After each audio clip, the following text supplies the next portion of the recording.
In every society, wealth shapes power, but in our time, something deeper has taken hold. Wealth has not simply accumulated, it has concentrated, it has solidified, it has become structural. We often talk about inequality as if it were a natural outcome, the result of effort, talent, or luck.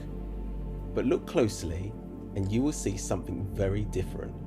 An economic system designed in ways that allow wealth to flow upward, not outward.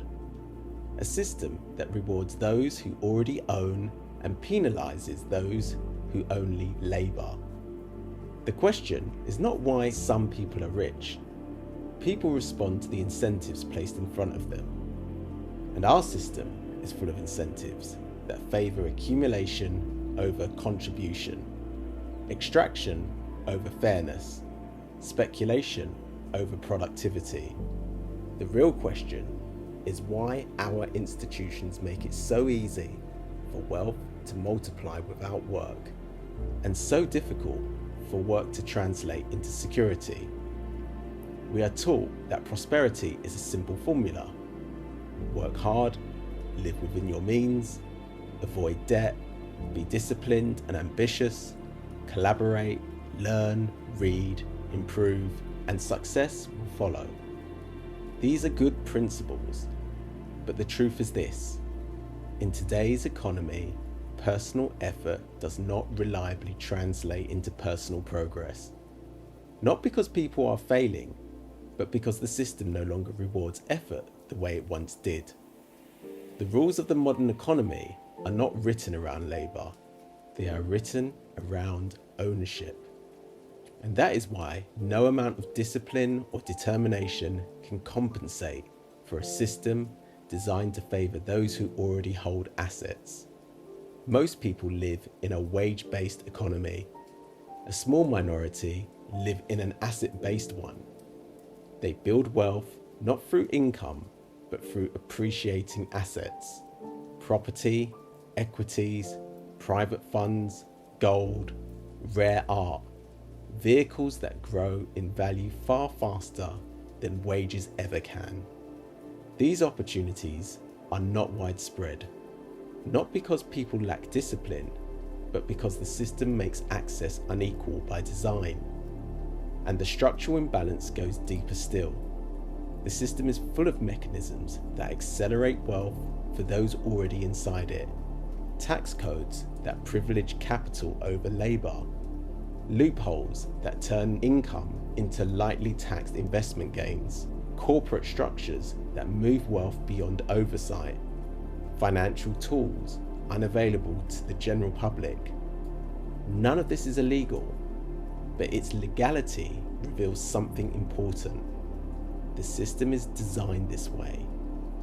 When those with wealth, who can borrow cheaply, shelter income, and grow assets with little friction, we are not just witnessing individual advantage.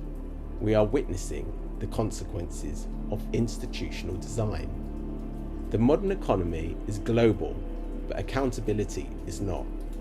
Behind high corporate profits and low consumer prices lie supply chains held together by underpaid labour and weak protections.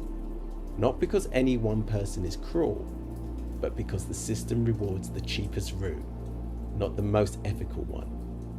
And the cost of that choice is carried not by shareholders, but by the workers at the bottom, often in places the world rarely sees. In times of crisis, another pattern emerges. Public hardship becomes private opportunity. Asset prices fall, investors buy. Governments support markets to stabilise the economy, but the stabilisation rarely reaches ordinary households. The architecture of the system is built to preserve capital first and people second. So the real issue is not just personal greed, it is structural design.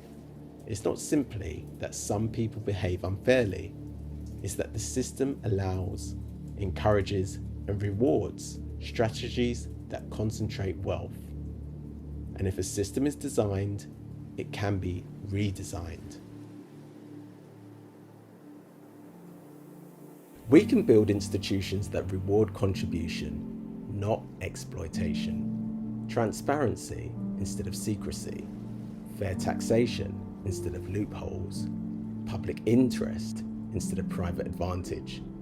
The economy can serve the many, not just the few who understand its hidden architecture. A fair society does not happen by accident. It happens when we design institutions that prevent exploitation, close loopholes, and demand accountability. The rules can be rewritten, and when they are, prosperity becomes a collective achievement, not a private inheritance.